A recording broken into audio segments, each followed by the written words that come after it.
I'm Shiny. Welcome back to my channel, Faint Maths Classes. So, ഇന്നത്തെ ക്ലാസ്സിൽ നമ്മൾ പഠിക്കാൻ പോകുന്നത് 5th ചാപ്റ്റർ അർത്ഥമെറ്റിക് പ്രോഗ്രഷൻസിലെ എക്സാമ്പിൾ നമ്പർ 9 ആണ് കേട്ടോ.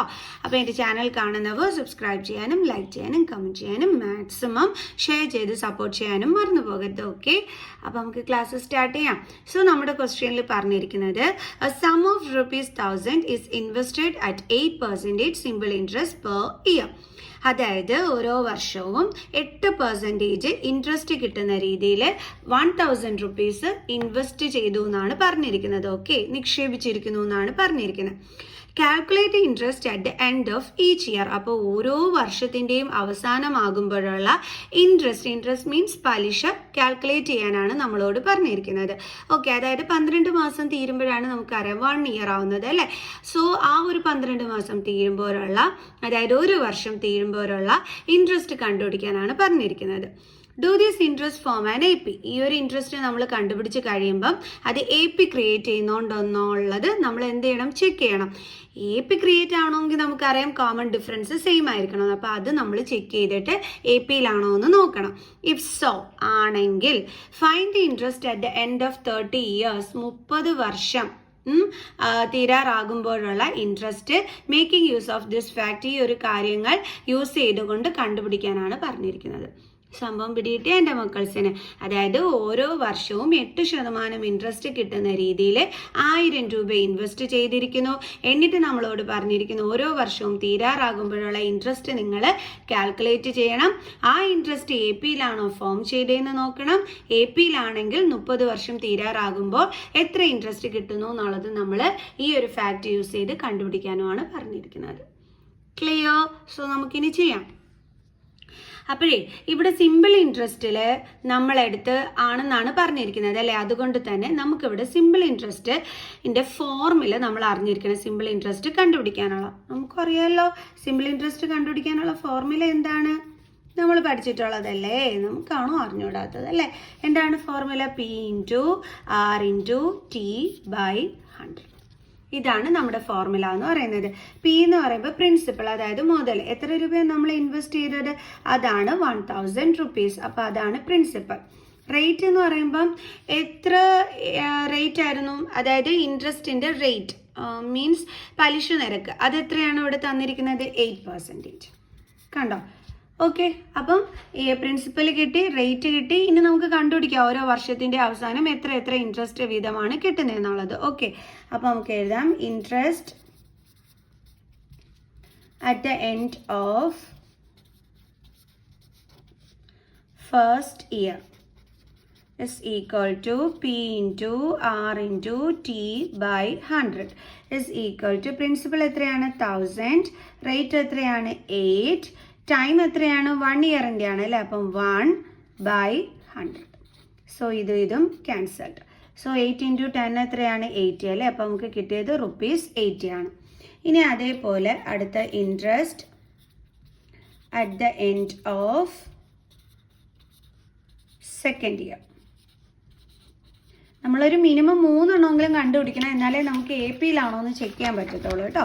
ഓക്കെ, അപ്പോൾ P×R×T/100 is equal to 1000 × 8 × time എത്രയാണ്? 2 വർഷത്തേതാണ് കാൽക്കുലേറ്റ് ചെയ്യുന്നത്. അപ്പോൾ ടൈം എത്രയാണ് കൊടുക്കേണ്ടുള്ളത്? 2/100. സോ ഇതും ക്യാൻസൽ. So 8 2 16 × 10 160 rupees. ഓക്കെ, ഇനി അടുത്ത് നമുക്ക് തേർഡ് ഇയറിലെ ഇൻട്രസ്റ്റ് കണ്ടുപിടിക്കാം. Interest at the end of third year is equal to P×R×T/100 is equal to P എന്ന് പറയുമ്പോൾ 1000, റേറ്റ് എന്ന് പറയുന്നത് 8, ടൈം എന്ന് പറയുന്നത് 3 വർഷത്തേതാണ് കണ്ടുപിടിക്കുന്നത്. അപ്പോൾ 3/100. So 8 3 24, so 240 rupees. സോ 3 വർഷത്തേത് കണ്ടുപിടിച്ചു. ഇനി ഇത് APയിലാണോ ഇല്ലയോ എന്നുള്ളത് നമുക്ക് ചെക്ക് ചെയ്യാം.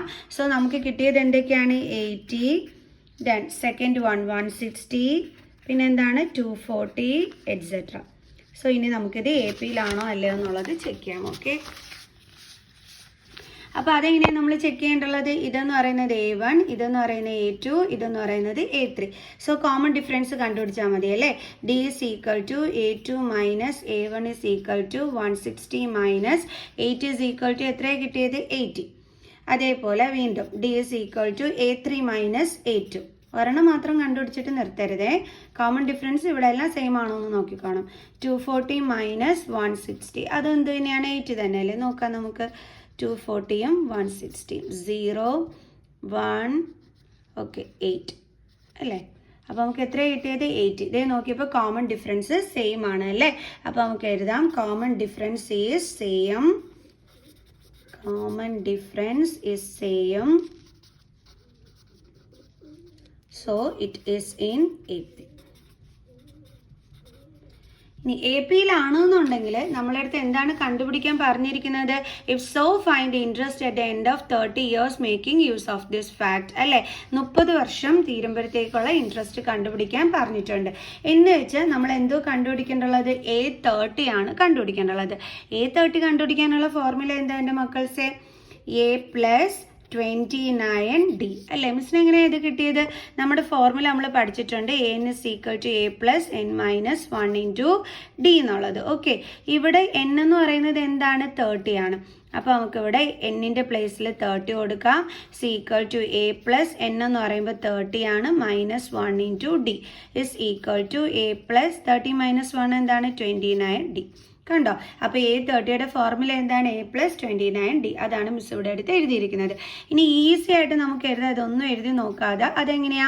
ആദ്യത്തെ ടേം അതായത് A plus 30 1 കുറയ്ക്കുമ്പോൾ 29 ഇൻറ്റു കോമൺ ഡിഫറൻസ്. കണ്ടോ? അപ്പോൾ is equal to A എന്ന് പറയുന്നത് ഇവിടെ എന്താണ്? 80 പ്ലസ് 29 ഇൻറ്റു കോമൺ ഡിഫറൻസ് എന്ന് പറയുന്നത് എത്രയാണ്? 80. So is equal to 80 plus 29 into 8. 9 8s are 72, 7 8 2s are 16, plus 7 is 223 അല്ലേ? 2s are 16, 17, 18, 19, 20, 21, 22 is correct. 23.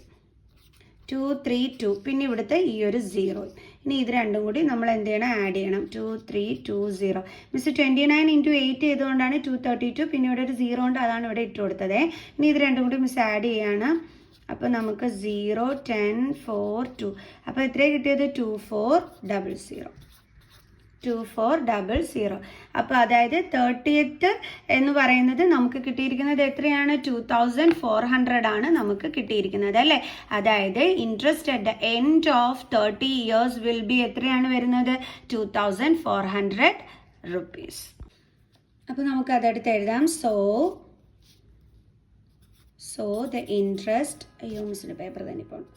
So the interest at the end of 30 years will be, അതായത് 30 വർഷത്തിന് ശേഷം. ഓക്കെ, 30 വർഷത്തിന് ശേഷമുള്ള interest എന്ന് പറയുന്നത് എത്രയാണ്? 2400 rupees. ഓക്കെ, പേപ്പർ തന്നെ പോയി കുളമായി. ഓക്കെ, അപ്പോൾ നമ്മൾ ലാസ്റ്റ് എടുത്ത് എഴുതിക്കണം. So the interest at the end of 30 years will be 2400 rupees. അതായത് 30 വർഷത്തിന് ശേഷം അപ്പോൾ ഇൻട്രസ്റ്റ് എത്രയാണ് നമ്മൾ കണ്ടുപിടിച്ചത്? 2400 രൂപ. ഓക്കെ, അപ്പോൾ എല്ലാവർക്കും മനസ്സിലായോ എങ്ങനെയാണ് ചെയ്യേണ്ടതെന്ന്? ഈസി ക്വസ്റ്റ്യൻ ആയിരുന്നു. പക്ഷെ നമുക്ക് സിമ്പിൾ ഇൻട്രസ്റ്റ് കണ്ടുപിടിക്കാനുള്ള ഫോർമുല മാത്രം അറിഞ്ഞാൽ മതിയായിരുന്നു. അങ്ങനെ നമ്മൾ കണ്ടുപിടിച്ചു. സോ നെക്സ്റ്റ് എക്സാമ്പിൾ ക്വസ്റ്റ്യനുമായിട്ട് നെക്സ്റ്റ് വീഡിയോയിൽ കാണുന്നത് വരെ ബൈ.